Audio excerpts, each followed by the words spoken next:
Allahu Akbar, Allahu Akbar, Allahu Akbar, Allahu Akbar kabira, walhamdulillahi katsira, wa subhanallahi bukratan wa asila. La ilaha illallah wahdah, sadaqa wa'dah, wa nasara 'abdah, wa 'azza jundahu wa hazama al-ahzaba wahdah. Allahu Akbar, Allahu Akbar, Allahu Akbar, walillahil hamd. Innal hamdalillah nahmaduhu wa nasta'inuhu wa nastaghfiruh wa na'udzu billahi min shururi anfusina wa min sayyiati a'malina. May yahdihillahu fala mudilla lahu wa may yudlil fala hadiya lahu. Arsala rasulahu bil huda wa dinil haqq liyudhhirahu 'ala ad-dini kullihi wa kafa billahi shahida. Ashhadu an la ilaha illallah wahdahu la sharika lah wa ashhadu anna sayyidana wa nabiyyana Muhammadan 'abduhu wa rasuluh la nabiyya ba'dah. Allahumma salli wa sallim wa barik ala sayyidina wa habibina wa syafi'ina wa maulana nabiyyina Muhammadin wa ala alihi at-tahirin at-tayyibin wa ashabihi al-hurril mayamin wa man tabi'ahum bi ihsanin ila yaumiddin. Ibail kiram, usikum wa nafsi wa iyaya bittaqwallah wa bi ta'ati Rasulillah sallallahu alaihi wasallam. Wa'lamu anna Allah subhanahu wa ta'ala amarna bittaqwa. Faqad qala Allah ta'ala fil Qur'anil aziz wa huwa asdaqul qailin. A'udzu billahi minasy syaithanir rajim. Bismillahir rahmanir rahim. Ya ayyuhalladzina amanu taqullaha haqqa tuqatih wa la tamutunna illa wa antum muslimun.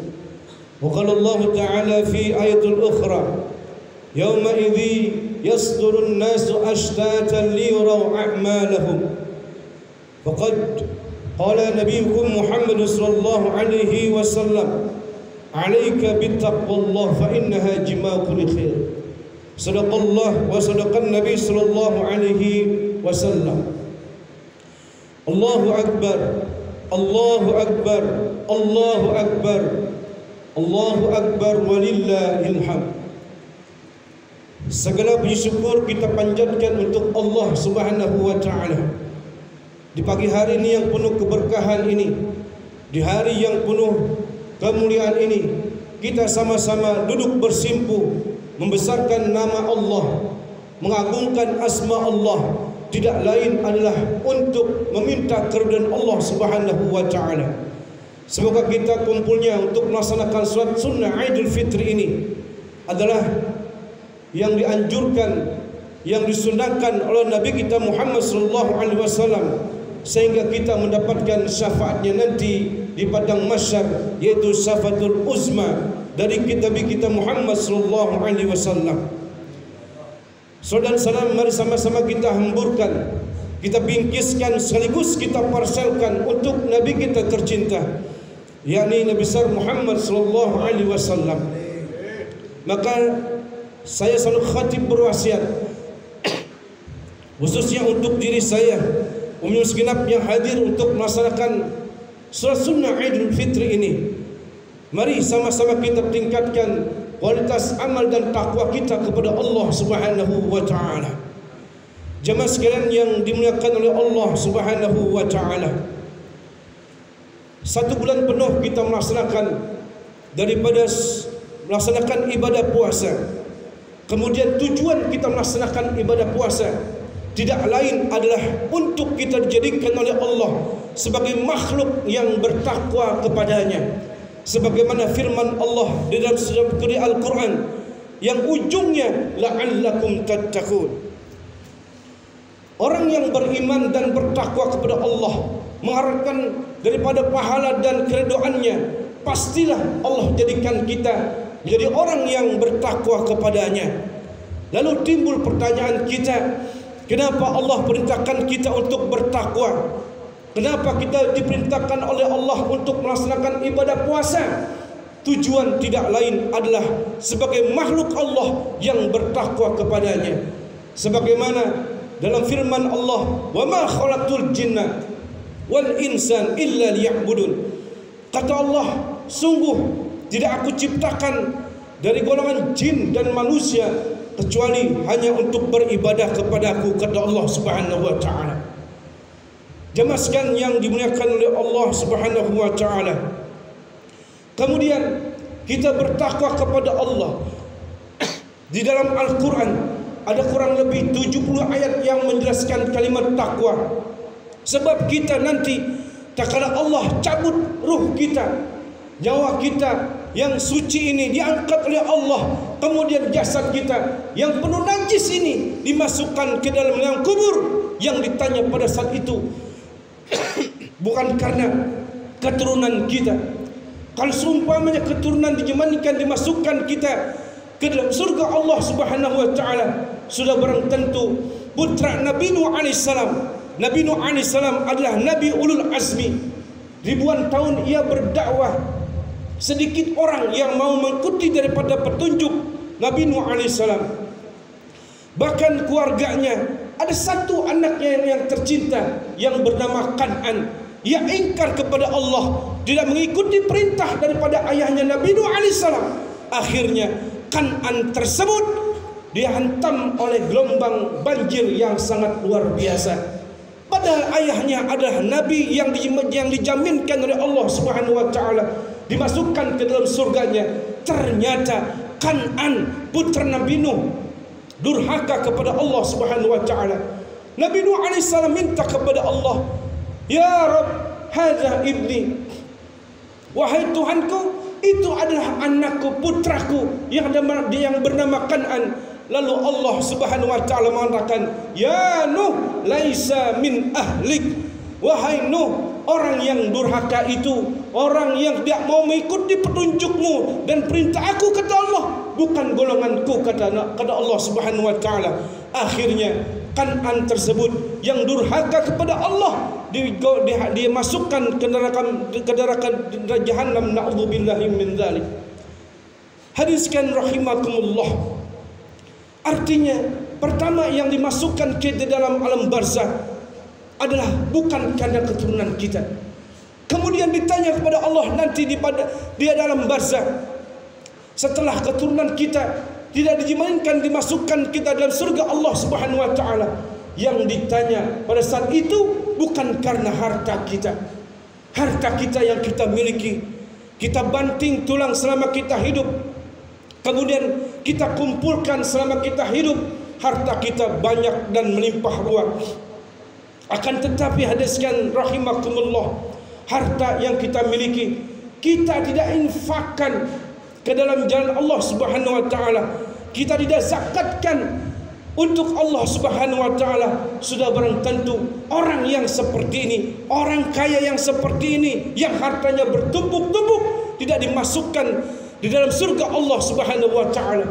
Kalau seumpamanya harta dijaminkan, kemuliaan harta kita dimasukkan ke dalam surga kita dari Allah Subhanahu wa taala, sudah barang tentu si Qarun yang sangat luar biasa gagah dan kayanya itu pasti dimasukkan ke dalam surga Allah Subhanahu wa taala. Akan tetapi si Qarun yang tadinya salah satu kerabat daripada Nabi Musa alaihissalam, yang awalnya miskin, dihinakan, kemudian ia minta doa kepada Nabi Musa alaihissalam. Pada saat itulah Nabi Musa mendoakan si Qarun yang miskin ini, yang anaknya banyak ini. Kemudian pada saat itu Qarun dalam keadaan miskin, tidak mampu untuk membiayai anaknya dan makan seharinya. Didoakan oleh Nabi Musa alaihissalam. Nabi Musa tembus doanya kepada Allah Subhanahu wa taala. Akhirnya Qarun yang tadi miskin ini melimpah ruah hartanya. Kemudian dengan hartanya ia tidak mau mendermakan sebagian hartanya. Bahkan dengan sombongnya ia mengatakan tidak ada urusan Tuhan untuk dalam kehidupan pada saat itu. Akhirnya utusan Nabi Musa meminta zakatnya untuk sebagian hartanya si Qarun tersebut, tapi dengan sombongnya diusir utusan Nabi Musa alaihissalam. Akhirnya Allah murka, Allah marah. Akhirnya Qarun, keluarganya dan hartanya dibendamkan di dalam perut bumi. Akhirnya Qarun dan bala tentaranya, kemudian hartanya dimasukkan ke dalam perut bumi. Akhirnya ia dimasukkan ke neraka Jahannam. Na'udzubillahi min dzalik. Jelaskan rahimakumullah. Kemudian yang ketiga, tidak lain tak kala kita nanti dimasukkan ke alam barzah. Pada saat itu yang ditanya adalah bukan karena kekuasaan kita.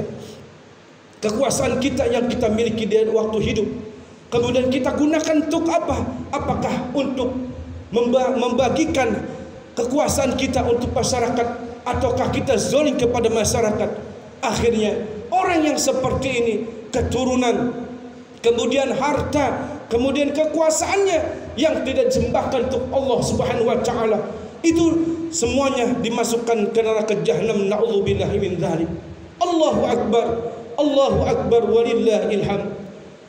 Ayat Al-Quran Karim mengatakan, yauma idzi yasdurun nasu ashtata liyaraw a'malahum. Pada saat itu nanti kita semuanya akan diletupkan dalam alam barzakh, dalam keadaan catatan amal kita. Apakah di alam barzakh kita selamat ataukah tidak selamat? Kita tentukan di alam dunia ini, apa kita melaksanakan ibadah kepada Allah, apakah kita zurhaka kepada Allah Subhanahu wa taala. Fa yauma idzi jahannam yatadzakkaru insanu annahu dzikra. Pada saat itulah Allah tampakkan di hadapan kita neraka Jahannam. Kemudian orang mengatakan, yauma idzi yatadzakkaru insanu. Kemudian dia mengatakan, alangkah meruginya aku pada saat itu. Tapi tidak ada guna lagi. Annalahu dzikra, hanya sebagai ingatan saja. Kemudian orang yang merugi ini ia mengatakan, yaqulu ya laitani qaddamtu li hayati. Alangkah meruginya waktu aku hidup di atas muka bumi ini, tak kala azan berkumandang aku tak hadir untuk melaksanakan salat kepada Allah. Tak kala Allah perintahkan untuk ibadah puasa, aku tak melaksanakan ibadah puasa. Ia mengatakan, yaqulu ya laitani qaddamtu li hayati. Ruginya aku pada saat aku hidup di dunia dan melaksanakan ibadah kepada Allah Subhanahu wa taala. Orang yang seperti ini nanti diberikan catatan amal ibadahnya di padang mahsyar, di dalam belakang punggung mereka. Kemudian dia mengatakan, kemudian orang yang seperti ini wayasla sa'ira, dimasukkan ke dalam neraka sa'ira. Orang yang merugi ini waktu hidup di alam dunia ini tidak mau melaksanakan ibadah kepada Allah, adalah nanti di padang mahsyar akan meruginya. Tetapi orang yang beruntung, tak kala Allah berikan hidup nikmat di atas muka dunia ini, kemudian hidupnya, umurnya dihabiskan untuk ibadah kepada Allah, umurnya dihabiskan untuk bekerja kepada Allah, untuk memberikan nafkah kepada keluarganya. Orang yang seperti ini alangkah beruntungnya. Kemudian dia diberikan catatan amalnya di tangan kanan. Kemudian pada saat itu di padang mahsyar dipertemukan pula keluarganya semuanya. Hadirin jamaah sekalian rahimakumullah. Catatan untuk kita semuanya pada saat ini. Allah bukakan fitrah kita semuanya. Kembalikan kita dalam fitri ini, kita dalam keadaan suci ini. Apakah kita isi dengan durhaka kepada Allah? Apakah kita beribadah kepada Allah Subhanahu wa taala? Hanya dua. Pertama adalah durhaka kepada Allah, ataukah kita beribadah kepada Allah Subhanahu wa taala? Inilah khutbah yang sebasikat ini. Semoga kita semuanya dijadikan oleh Allah Subhanahu wa taala menjadi orang-orang yang muttaqin. Kemudian kita dikembalikan Allah sebagai orang yang muttaqin, dimasukkan ke dalam surga Allah Subhanahu wa taala. Barakallahu li wa lakum fil Qur'anil azim wa nafa'ani wa iyyakum bima fihi minal ayati wa dzikril hakim wa taqabbala minna minkum tilawatahu innahu wal ghafurur rahim. Allah